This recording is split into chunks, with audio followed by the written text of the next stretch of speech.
तभी उसे एक गाड़ी आती दिखाई देती है जो बड़ी तेजी से उसकी तरफ बढ़ रही होती है। लक्ष्मी सोचती है कि जंगल में ऊपर से आधी रात ये कौन हो सकता है। जब गाड़ी उसके पास आई तो उसने देखा कि उसमें एक हट्टा कट्टा नौजवान बैठा हुआ है। वो गाड़ी उसके पास आकर रुक जाती है। लक्ष्मी पूरी रात नहीं सोई थी। एग्जाम की टेंशन उसके दिमाग पर छाई हुई थी। जैसे तैसे करके उसने ट्रेन तो पकड़ ली थी। उसको सीट भी मिल गई थी। ट्रेन खचाखच भरी हुई थी। बहुत सारे यात्री बैठे थे जो एक दूसरे की तरफ टकटकी लगाकर देख रहे थे। सेकंड टाइम ट्रेन में सफर कर रही थी। वो रात भर सोई नहीं थी, इसलिए ट्रेन में उसकी आंख लग जाती है। सारी ट्रेन खाली हो जाती है और एक भाई उसके पास आकर कहता है कि बहन जी, आपको कहाँ जाना है, उठिए, ये ट्रेन का लास्ट स्टॉप था, इसके बाद ट्रेन कहीं नहीं जाने वाली। ये सुनते ही लक्ष्मी हड़बड़ाकर उठ जाती है। उसे कुछ भी पता नहीं चलता कि मैं कहाँ पहुंच चुकी हूँ। भाई साहब, पता नहीं मैं कहाँ पहुंच गई हूँ, लेकिन ये जगह मेरे लिए अनजान है। मैं यहाँ कभी नहीं आई पहले। भाई साहब, मेरी मदद कीजिए। अरे बहन जी, मैं आपकी कोई मदद नहीं कर सकता। मैंने बस आपको उठाना था, सो उठा दिया। बहन जी, बाहर पुलिस वाले बैठे हैं, आप उनसे हेल्प ले सकती हैं। लेकिन भैया, जहाँ पर ऑटो टैक्सी कोई तो मिल जाता होगा ना। नहीं बहन जी, इस स्टेशन पर आपको कुछ भी नहीं मिलेगा। आप अपना बंदोबस्त कर लीजिए। भाई साहब, जहाँ कोई सराय होगी या कोई होटल होगा, मैं वहां पर रह लूंगी, वहां पर रात काट लूंगी। नहीं बहन जी, यहाँ ऐसा कुछ भी नहीं है। जहाँ से शहर 10 किलोमीटर पड़ता है, इतनी दूर कैसे जाएंगी आप। ओह, फिर तो मेरे लिए और भी मुश्किल हो गया। ठीक है भाई साहब, मैं पुलिस से बात करती हूँ। ये कह लक्ष्मी वहां से जाने लगती है। वो भाई बेचारा उसे देखता रहता है। उसे तब तक देखता है जब तक वो लड़की उसकी आंखों से ओझल नहीं होती। वो मन में सोचता है कि अजनबी शहर में लड़की कहाँ जाएगी।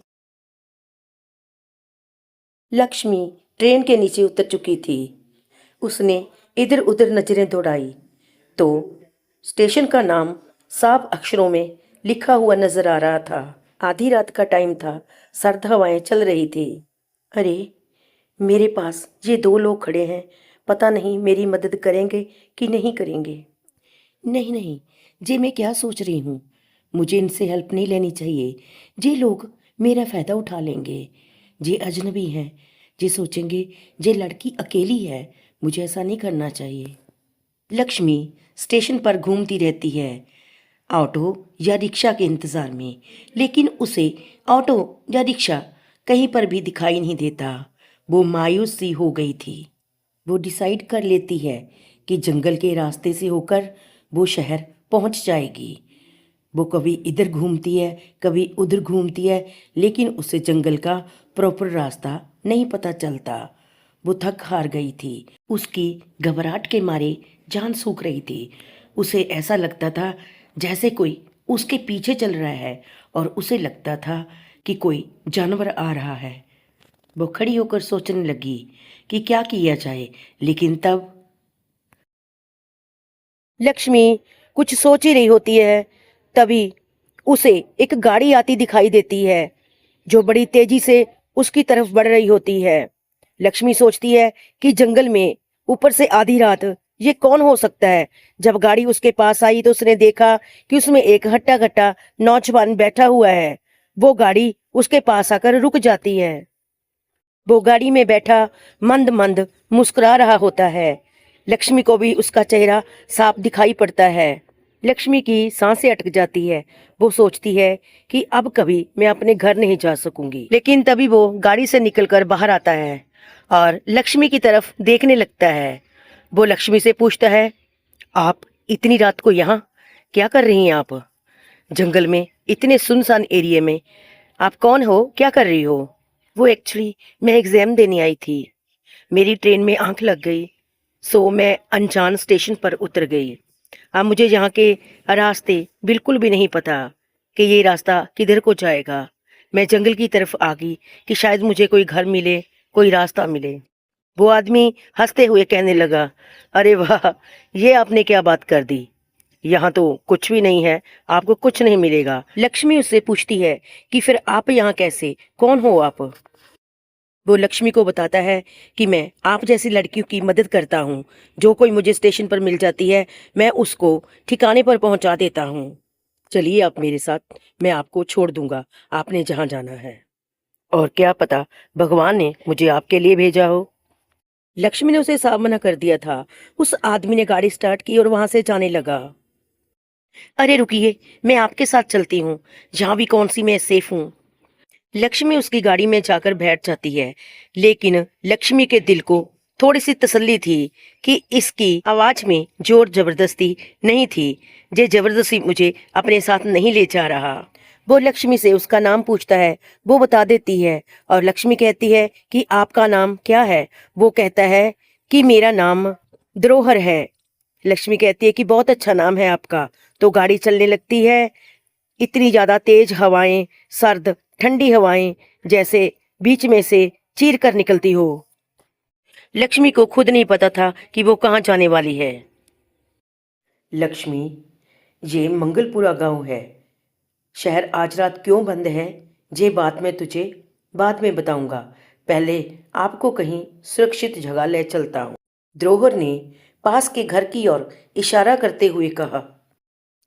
लेकिन मैं तो उनको जानती तक नहीं हूँ। ये घर सबसे सुरक्षित है। एक बूढ़े दंपति रहते हैं वहाँ, धर्मा काका और सुधा काकी। उनकी बेटी नहीं है, अकेले हैं वे जरूर तुम्हारी मदद करेंगे। ठीक है, मुझे आप पर पूर्ण विश्वास है। आपने मेरे लिए सही घर चुना होगा। आप मेरे साथ कुछ गलत कर ही नहीं सकते।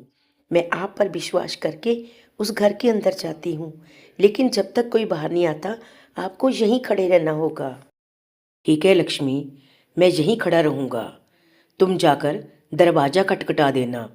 या तो बूढ़ी काकी बाहर आएगी या काका। तुम उसे सारी बात बता देना कि मुझे धरोहर यहाँ लेकर आया है। वो तुझे अपने पास अवश्य रख लेंगे। ठीक है धरोहर जी, और हेल्प करने के लिए आपका बहुत बहुत शुक्रिया। लक्ष्मी के मन का डर अब बिल्कुल जा चुका था। वह सोच रही थी कि कैसे लोग अजनबी की हेल्प कर दिया करते हैं, और उसे बहुत ही अच्छा लड़का मिला था जिसने उसकी हेल्प की थी। वो आगे बढ़ रही थी। उसने दरवाज़ा खटखटाया। तभी बूढ़ी काकी घर के बाहर निकली। बूढ़ी काकी लक्ष्मी को टकाटक देख रही थी और सहमी हुई थी। सोच रही थी कि लड़की आधी रात को जंगल में। वो लक्ष्मी से पूछने लगी कि बेटी, इतनी रात को तुम यहाँ क्या कर रही हो, किसे ढूंढ रही हो? माँ, मैं स्टेशन से आई हूँ। मुझे ट्रेन में नींद आ गई थी। मैं एक अजनबी शहर में उतर आई। माँ, यहाँ मैं किसी को भी नहीं जानती। द्रोहर नाम का लड़का मुझे यहाँ लेकर आया। अच्छा अच्छा, अपना द्रोहर।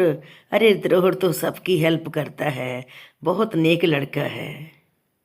हाँ जी माँ जी, अगर वो ना होते तो पता नहीं आज मेरा क्या होता। बूढ़ी काकी लक्ष्मी को घर के अंदर ले आती है। जब लक्ष्मी ने घर के अंदर कदम रखा, अंदर का सुकून ऐसा था जैसे हफ्तों बाद सांस ली हो। कमरे में मिट्टी की महक थी, कोयले की अंगीठी जल रही थी। बेटा, तुम यहाँ बैठो, मैं तुम्हारे लिए गर्मा गर्म चाय लेकर आती हूँ। तुमने कुछ खाया भी होगा या नहीं?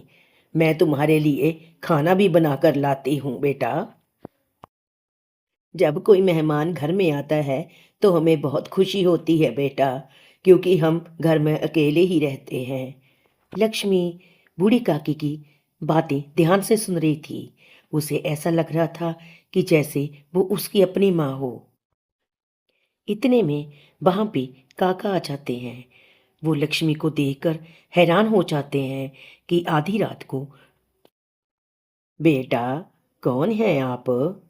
आपको क्या मुसीबत आन पड़ी? आधी रात को हमारे घर में आना पड़ा बेटा। हूबहू आप मेरी बेटी की तरह ही हो, उससे शक्ल मिलती है बेटा तुम्हारी। सुधा काकी ने बूढ़े काका को पूरी बात समझा दी और कहा कि इसे अपनी ही बेटी समझो, जे हमारी बेटी की तरह है।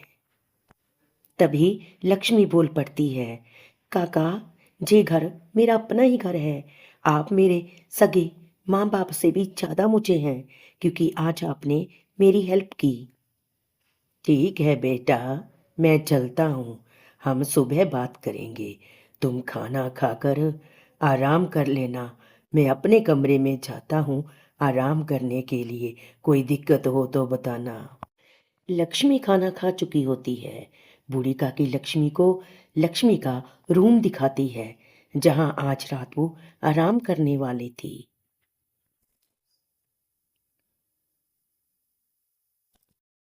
रात लंबी हो चुकी थी, पर काका काकी लक्ष्मी के लिए कभी रजाई, कभी गद्दा, कभी गर्म दूध ला रहे थे।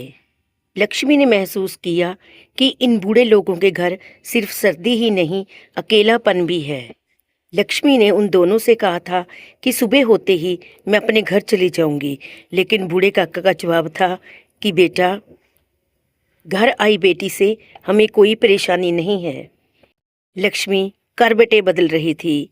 कभी उठकर बैठ जाती थी, तो कभी चलने लगती थी, कभी कुछ सोचने लगती थी। लक्ष्मी ये सोचती है कि इन बूढ़े लोगों के लिए मुझे कुछ ना कुछ करना चाहिए। गौर से रूम की तरफ देख रही थी। घर में गरीबी थी, पर सफाई थी। दीवारों पर कुछ पुरानी तस्वीरें थी, शायद उनकी जवान बेटी की हो, जिसे खो दिया था। ये बिना पूछे ही समझ आ गया था लक्ष्मी को। काका बार बार खांसी कर रहे थे। लक्ष्मी के कानों में आवाज़ आ रही थी। लक्ष्मी को लगा कि जैसे मैं काका के पास जाकर उनकी हेल्प करूं, कोई दवा वगैरह दे दूं। तो लक्ष्मी फिर से लेट गई थी। पता ही नहीं रात कैसे निकल गई। सुबह हो चुकी थी। मुर्गियां बांग दे रही थी। अभी भी लक्ष्मी कभी बैठ जाती, कभी लेट जाती। लक्ष्मी धरोहर का इंतजार कर रही थी कि कब वो गाड़ी लेकर आए और कब लक्ष्मी उसके साथ जाए और बूढ़ा काका काकी की बातें करना चाहती थी उसके साथ। आपको ये लक्ष्मी वाली कहानी कैसी लगी? हमारा यही प्रयास रहता है कि आपके सामने अच्छी से अच्छी कहानियाँ पेश की जाएं।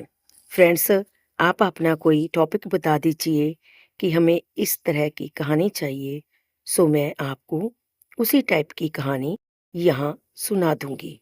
फ्रेंड्स, जी आपको कहानी कैसी लगी? आप अपनी राय ज़रूर लिखिए। लक्ष्मी बहुत कुछ करना चाहती थी उन काका काकी के लिए, लेकिन एक बार वो अपने शहर जाना चाहती थी। वहां से हाल बताकर इजाजत लेकर वो यहाँ आकर बहुत कुछ उनके लिए करना चाहती थी। अगर ये कहानी आप आगे देखना चाहते हो तो हमें बता दीजिए, नेक्स्ट पार्ट हम यहाँ ले आएंगे।